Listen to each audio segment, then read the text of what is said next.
Pataxó, sou Xavante, Cariri, Yanomami, sou Tupi, Guarani, sou Carajá. Sou Pancararu, Carijó, Tupinagé, Potiguar, sou Caeté, Puniô, Tupinambá. Sou Pancararu, Carijó, Tupinagé, Potiguar, sou Caeté, Puniô, Tupinambá.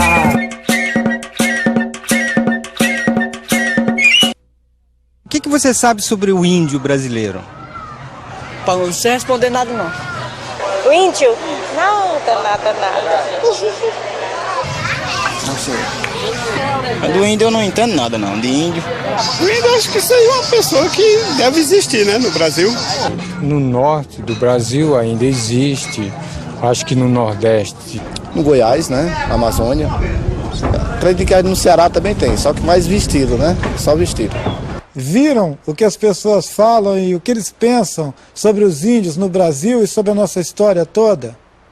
Tinimburum Rehé, Ailton Krenak. O meu povo é Krenak, o meu nome é Ailton. E nós temos uma reserva lá no Vale do Rio Doce, em Minas Gerais, divisa com o Espírito Santo. Veja o que as pessoas continuam pensando e falando sobre os índios. O que é que eu aprendi sobre o índio? Ai, meu Deus, não sei te responder não, Vici, agora eu tô tão assim. Eu aprendi sobre a cultura dele, como é que ele vive. O tradicional que ensinam nas escolas. Cultura, um pouco de cultura, entendeu? Habitantes. Do tipo de caça, pesca. As mulheres limpam as casas para quando os índios chegarem. Se ensina qual é a contribuição do índio para a nossa civilização. Comida, na comida, nos artefatos, né? Infelizmente se ensina isso. Porque quando a gente estuda história, infelizmente a gente vê o índio no geral, né? O índio como pessoa, é a cultura, o modo de vida. Não tem um aprofundamento. No descobrimento do Brasil, os índios estavam lá, os europeus chegaram, escravizaram os índios e era sempre assim que a gente via todo ano. Eu aprendi como eles eram antigamente e como que aconteceu quando os portugueses chegaram e tal, a história do Brasil, assim. Do índio não existe, índio é no passado, índio é aquele outro. Então eu refiro que a escola é um ponto de contato. Mas, pensando bem, a comunidade, o professor, os alunos, os pais dos alunos, as pessoas competentes na direção desse trabalho têm que ter uma consciência de respeitar os trabalhos que acontecem naquelas comunidades. Então eu vejo que a escola é um ponto de referência. Os Kaxinawá, que também se chamam Runiquim, são uma população de 5.500 pessoas, sendo 4.000 no Brasil e 1.500 no Peru. O meu nome é Joaquim Paulo de Lima Kaxinawá, da terra indígena Praia do Carapanã, aldeia Mucuripe.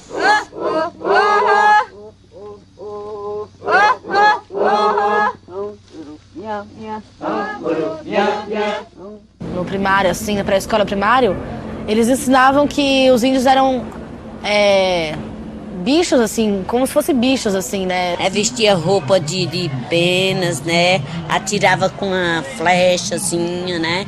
Você aprendia que o índio era mau, matava e atacava, essas coisas todas. Mas era tudo ao contrário do que diziam. Entendeu? Geralmente é o branco que ataca para pegar terra, pegar minério, essas coisas todas. A gente fica brabo quando eles estão querendo entrar, querendo invadir a nossa terra. A gente fica brabo. Por que nós estamos ficando brabo? Porque eles trazem doença. Quando chega o branco mal, eles matam a gente. É por isso que a gente fica com raiva. Se não tiver outro problema assim ruim para os índios, a gente gostaria muito. A gente gostaria, são amigos. Nós somos amigos dos brancos, mas nós queremos ficar amigos do longe. Os Yanomami, que vivem nos estados do Amazonas e Roraima, são uma população de 22.000 pessoas distribuídas entre Brasil e Venezuela. Meu nome é Davi Cobenau Yanomami. Meu povo é Yanomami. Eu moro no Atorique. Os brancos que ficam próximo da gente, capital é Boa Vista, Roraima. que eu costumo ver na TV é que os índios, hoje, para o tempo de hoje, os índios estão sendo muito massacrados. Infelizmente, só notícia mal com relação ao índio. É o que nós temos vindo. Sobre índio, só discriminação. Discriminação, tudo violência contra o índio. Nada positivo para o índio. A gente sempre vê na televisão eles reivindicando alguma coisa, mas nunca a gente sabe se eles foram atendidos, né? Mas o que o índio realmente eles deixaram de hereditário aqui, o que eles têm de bom, o que eles mostram, o trabalho, a cultura dele, não é muito mostrada. A cultura indígena no Brasil não é divulgada à altura do que precisa ser. As pessoas têm que começar a descobrir o que a gente tem mesmo. Mas de uma maneira assim, de deixar nós falar o que a gente... Não que eles venham aqui saber o que está acontecendo aqui dentro de qualquer jeito. Eu acho que eles vão ter que ouvir a gente falar. Eles têm muito que aprender com nós.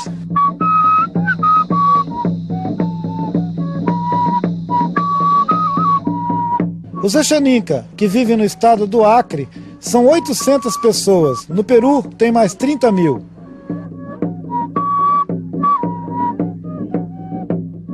Bom, eu sou Francisco Bianco, nome na língua indígena é Xanxa, sou do povo Exaninca, sou daqui do Rio Amônia, no estado do Acre. Você é índia? Sou. Eu tenho orgulho de ser. Sou. Você respondeu assim tão pensando? Porque eu me considero...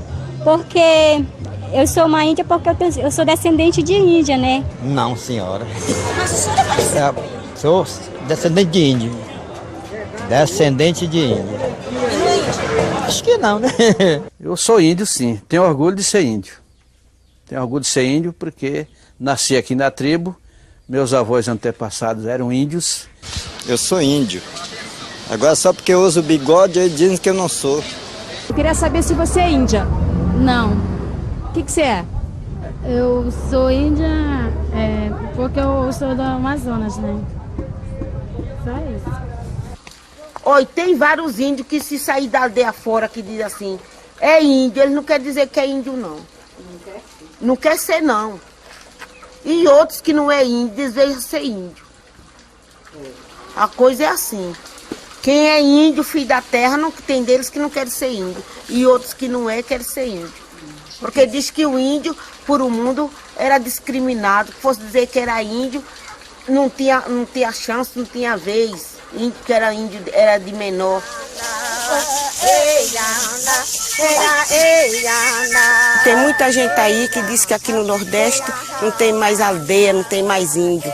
Mas nós fosse primeiro, nós apresentar, fazer nossas culturas, nossas danças, nossas tradições. Os Pancararu, que são a população de 5 mil índios, ocupam 8 mil hectares de uma reserva de 14 mil que deveria ser destinada a eles integralmente. O povo me conhece por Quitera Binga, mas meu nome é Quitera Maria de Jesus. Sou líder indígena Pancararu, Brejo dos Padres, minha moradia é Saco dos Barros.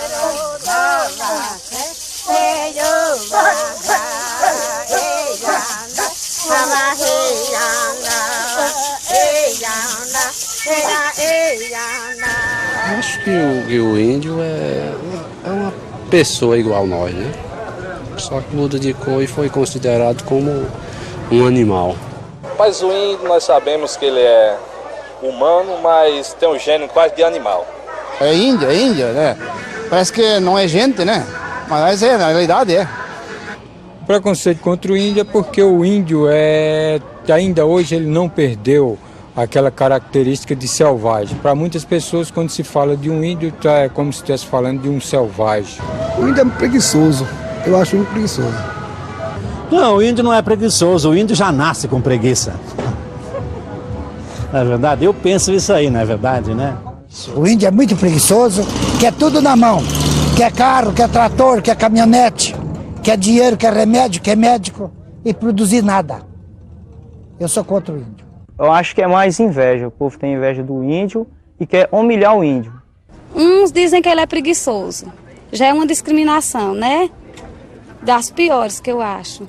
Porque eles não entendem que como nós temos os nossos costumes, os índios também têm o deles. O maior preconceito que nós temos é que o índio é preguiçoso, que o índio não trabalha, que o índio é de pedra, e que não é verdade. Então nós temos que olhar pelo índio como um homem da terra que faz parte da terra. O preconceito é muito grande, as pessoas, a grande maioria da população não gosta de índio, vê o índio como uma coisa pejorativa, como um atraso, como um atrapalho, principalmente na questão da retomada das nossas terras. Isso fica muito mais claro quando a gente explicita essa luta da gente da retomada dos territórios.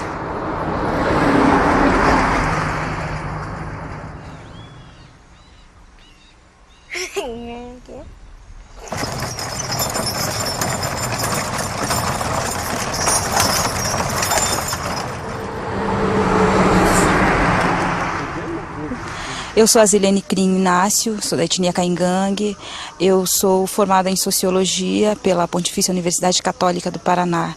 Eu nasci numa terra indígena no Rio Grande do Sul, terra indígena Carreteiro. O povo Caingangue é um dos maiores povos em número de pessoas das regiões sul do país, Rio Grande do Sul, Santa Catarina e Paraná. E uma das maiores do país também. Nós somos o segundo ou terceiro povo mais numeroso do Brasil. Eu acho que índio é aquele que caça, índio é aquele que pesca. Que é um homem assim, seminu, com um cocar na cabeça, fazendo essas coisas. Que eles usam aqueles negócios grandes nos lábios, usam aquelas argolas no nariz. Isso pra mim é um índio. Mas tem índio assim, que a gente vê assim, que parece, às vezes parece, entendeu? Mas não é. Isso pra mim não é ser índio. Índio pra mim é ver aquele índio mesmo, falar com a gente não entender nada, usar aquelas argolas no nariz, aqueles lábios assim, com aqueles pratos, não sei o que era nos lábios. Isso pra mim é um índio de verdade. Irmã, dia para de nesta pura água borta, Minas Gerais, Minas Gerais, não toma conta, raham. Eu sou Zezinho Machacali, nascido aqui em Machacali de Água Boa, do estado de Minas Gerais, do município de Santa Helena de Minas. Os Machacali, que são uma população de aproximadamente 800 pessoas, vivem um contato de mais de 300 anos, mas continuam falando quase que somente a sua língua.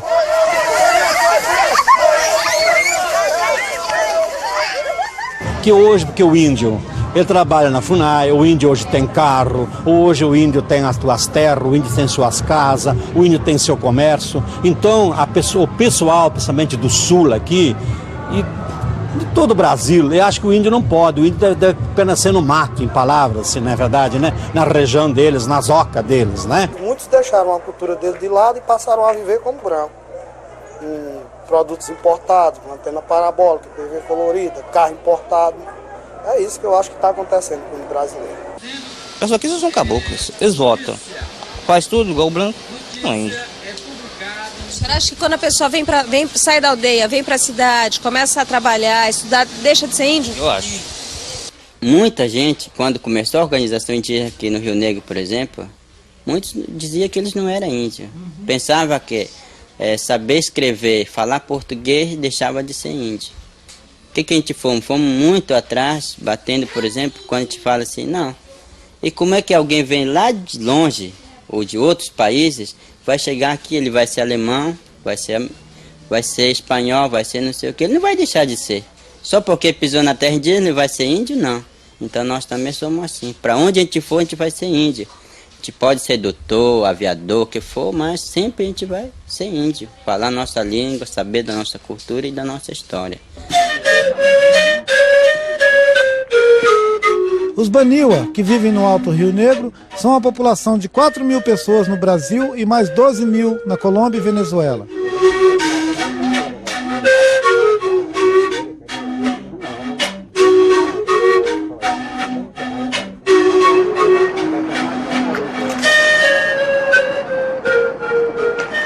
Meu nome é Bonifácio, eu sou da etnia Baniwa, da região do Rio Içana, do município de São Gabriel da Cachoeira, do estado do Amazonas. Meu amigo, do jeito que está agora, se a gente não tomar uma providência, não vai ter mais índio não. Vai acabar. Vai ser só lenda. Acho que a tendência deles é a dizimação mesmo, é desaparecer. O povo branco está acabando com os índios, tomando suas terras. Infelizmente, estão se acabando. Daqui a um tempo você vai chegar, vai falar pro filho, pô, como se fosse uma lenda, o índio. Então, hoje ainda dá para dizer que eles existem, que eles ainda estão lá e que ainda a gente nem encontra uma aldeia ou outra, mas daqui a um tempo eu acho que não vai ter mais. O índio não está acabando, o índio, pelo contrário, a população indígena tem aumentado significativamente, pelo menos os povos indígenas do sul são uma prova disso, né? As retomadas das nossas áreas, aliás, elas se dão por causa disso, porque a população está aumentando. O índio não está fadado ao extermínio, com certeza. Esse é um pensamento já ultrapassado, já superado, de que o índio é um ser em extinção. Não, mesmo que nós façamos as nossas faculdades, estejamos por aí participando dos mais diversos simpósios, seminários, fóruns, falando, dominando os códigos da sociedade não índia, com certeza nós nunca vamos deixar de ser índios.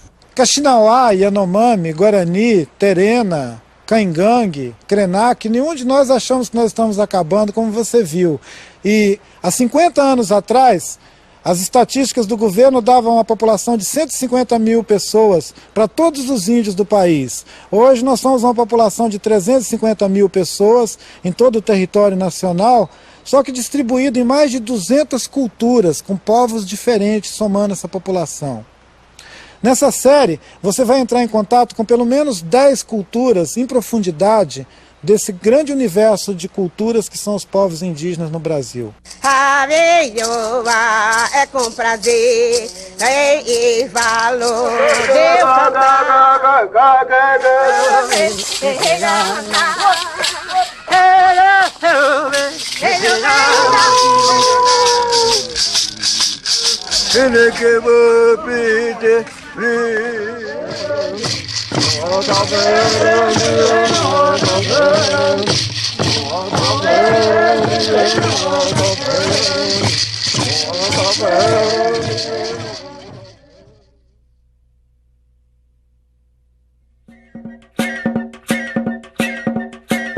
Sou Pataxó, sou Xavante, Cariri, Yanomami, sou Tupi, Guarani, sou Carajá. Sou Pancararu, Carijó, Tupinagé, Potiguar, sou Caeté, Funiô, Tupinambá. Sou Pancararu, Carijó, Tupinagé, Potiguar, sou Caeté, Funiô, Tupinambá. São mais de 200 povos indígenas vivendo pelo Brasil afora, em todo o território nacional. Você já pensou em que idioma ou que língua que essa gente se comunica? São mais de 180 línguas, além do português, falados aqui no Brasil ainda hoje. Apesar de toda a repressão histórica que se abateu sobre as nossas tribos, proibindo a língua, através de missões religiosas, através da ação do Estado mesmo e dos nossos vizinhos, que sempre inibiram o nosso povo de expressar sua cultura, especialmente de falar sua língua. Os Pancararu, que vivem no sertão de Pernambuco, são 5 mil pessoas e ocupam uma reserva de 8 mil hectares. E meu prazer, Deus dará,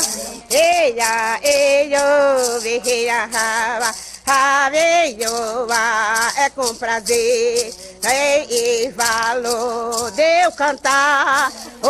Sou Quitera Maria de Jesus, conhecida por Quitera Binga. Então, nós perdemos a língua, mas eu vou transmitir aqui umas 2 palavras. Nós aqui Pancararu, nós para dar um bom dia, nós diz caruca. Então, nós para ir embora, a gente diz caruca butuna. Os Pancararu, que vivem no sertão de Pernambuco, numa reserva que chama Brejo dos Padres, eles foram reunidos aí em 1802 pela missão jesuíta, que foi catequizar esse povo. Em suma, mudar a sua língua e os seus costumes. A missão do jesuíta era fazer os índios falar o português, entender o mais rápido possível, isso a qualquer custo. Ou a pressão, iludindo para dar presente, dar roupa, dar espelho. E aquele índio que aprendesse o português o mais rápido possível, então ele tinha uma grande recompensa. Não fosse em dinheiro, mas que era recompensa, mais roupa, em presente, e cada um que se interessasse. O interesse por presente ou por ganhar alguma coisa para desenvolver a língua portuguesa, sem prever o futuro que podia prejudicar as futuras gerações, aí foi isso aí que nos prejudicou, a nossa língua pancararu.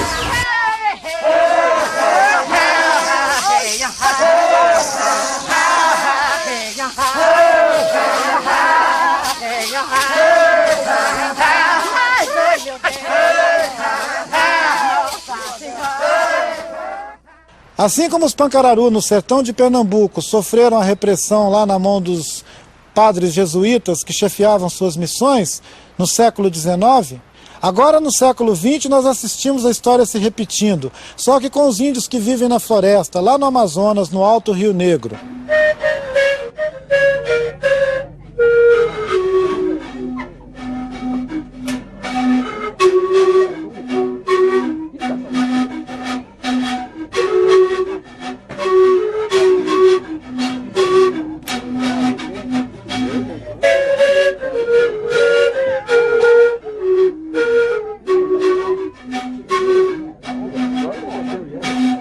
Rânio Pitaná, Bonifácio, Baniwa, Adalian Hanan, Inucadaha, Rio Negro, Urquité. Nós indígenas aqui do Rio Negro falamos várias línguas, como eu, por exemplo, eu falo Baniwa, falo Nhengatu, falo português, entendo um pouco de espanhol e falo curipaco também.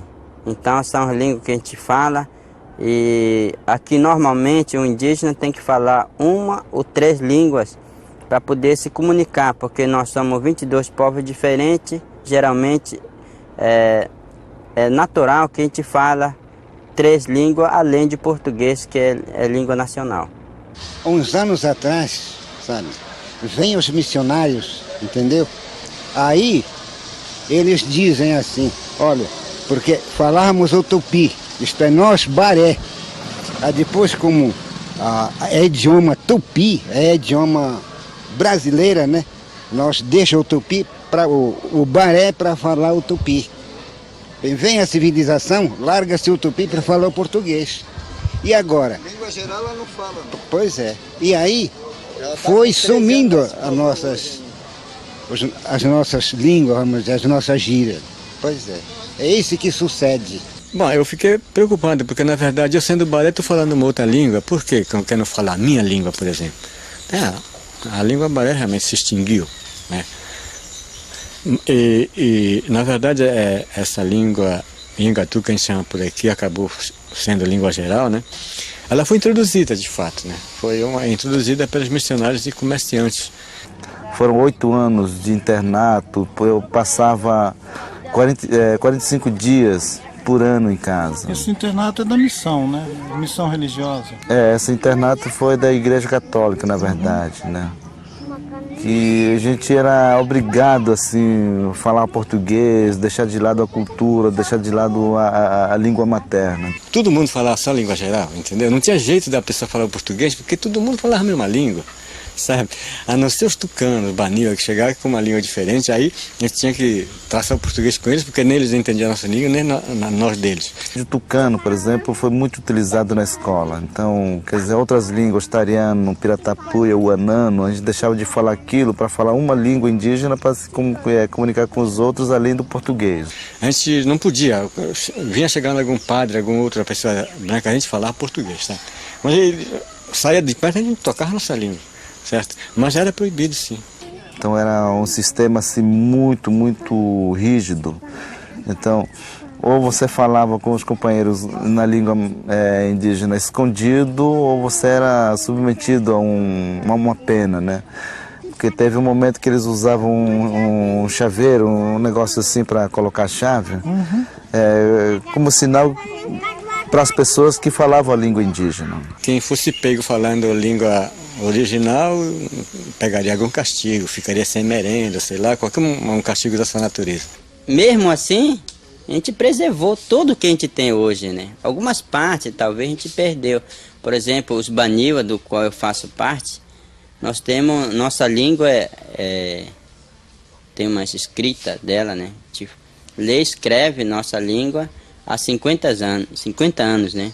A gente tem essa língua escrita, a gente, qualquer um velho lê, escreve na sua língua. Eu me rebelei naqueles anos, muitas vezes eu fazia de propósito, falava na língua indígena, então cansei de pegar esse chaveiro e guardar comigo, né?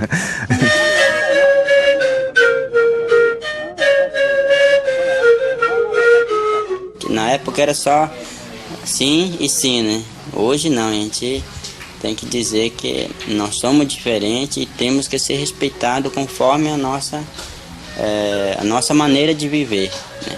Nossa maneira de aprender também.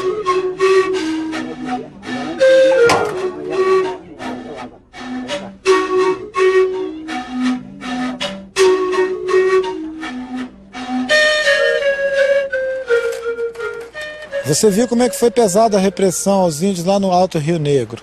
Mesmo assim, você pode observar também que eles ainda falam mais de 20 línguas tradicionais deles lá naquela região, além do Nhangatu, que foi introduzido pelos jesuítas, o português e o espanhol da vizinhança.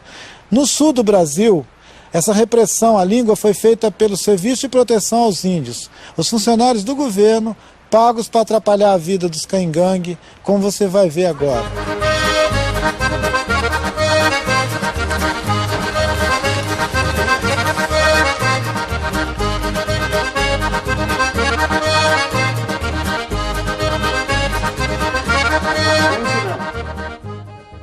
Inhiyima Tazelene Krim Caingangue, Tayo Caingangue.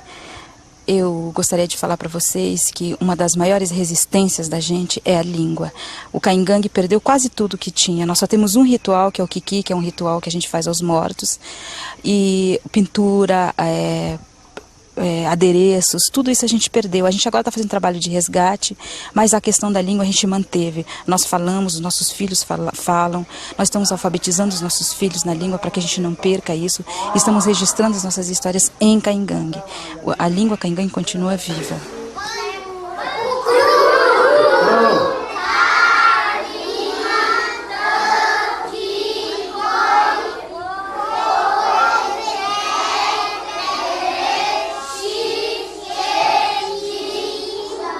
Eu me lembro alguma coisa de SPI, das escolas do SPI, por exemplo, a repressão à língua, a proibição de falar, né? Porque o SPI, o pessoal, os militares colocavam pra gente como uma coisa feia falar a nossa língua, né? Falar o caingangue é uma coisa feia, falar o português é uma coisa bonita. Falar o português, você se torna um ser superior se você falar o português. Você falar o caingangue, você é uma pessoa menos importante. Eu me lembro que quando eu tinha uns 5 ou 6 anos, tinha a política dos panelões nas áreas indígenas. Ao meio-dia se batia um sino como se estivesse chamando o gado para comer. Todo mundo corria lá com a sua bacinha, com a sua panelinha para pegar comida, mas você não podia pedir em caingangue, você não podia falar em caingangue. Você tinha que pedir a alimentação em português. E se você pedisse a comida em caingangue, você voltava para o final da fila. Se sobrasse comida, você pegava, senão você não pegava. Para nós foi um prejuízo muito grande, porque os índios na época daí temeram o chefe do posto, até mesmo os professores, né? E começaram a deixar de falar a sua língua. Muitas vezes eles tinham que falar até escondido a língua deles, né? Mas perante o chefe do posto, perante os professores não índios, não podia falar. Até a gente teve um problema muito grande quando a gente começou a já vir para a escola, né, pela primeira vez. Eu, principalmente, eu não falava já o caingangue porque meu pai tinha até medo de falar, né? Tinha medo de me ensinar. Então, até os 18 anos, eu tinha um problema muito sério. Eu não falava o caingangue. Tinha um chefe de posto que era um coronel. Ele não gostava, ele não queria que falasse. Meu avô era o cacique da aldeia e meu avô falava. E a gente era o contrário. Minha avó mandava bater na gente se a gente falasse português. Então, a resistência, tipo assim... Se eu sou reprimido porque eu falo, então aqui eu vou reprimir para que se fale. A lei que tem um, né? Deus mata querendo. Professor, vamos fazer? Então, graças a essas resistências isoladas que houveram, a repressão da SPI com relação à língua, hoje estamos aqui alfabetizando a criançada em Caingangue.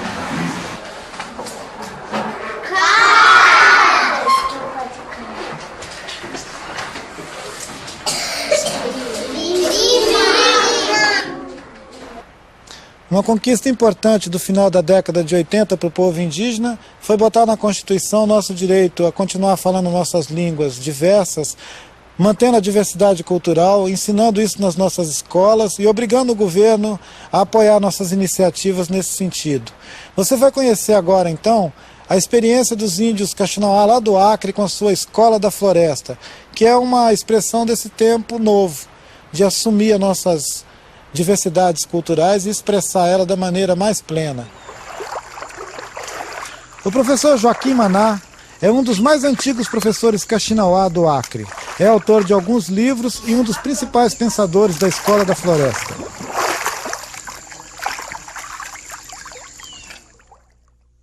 Nkuna kui manaki, makuna biki, hanun hiwa, naunau mukuri piwanibu hanu hiwa ki, haskaya nabum kuna, huni kuinki, nabum kuna Kaxinawá nibura. Chega uma sopa aqui, ó.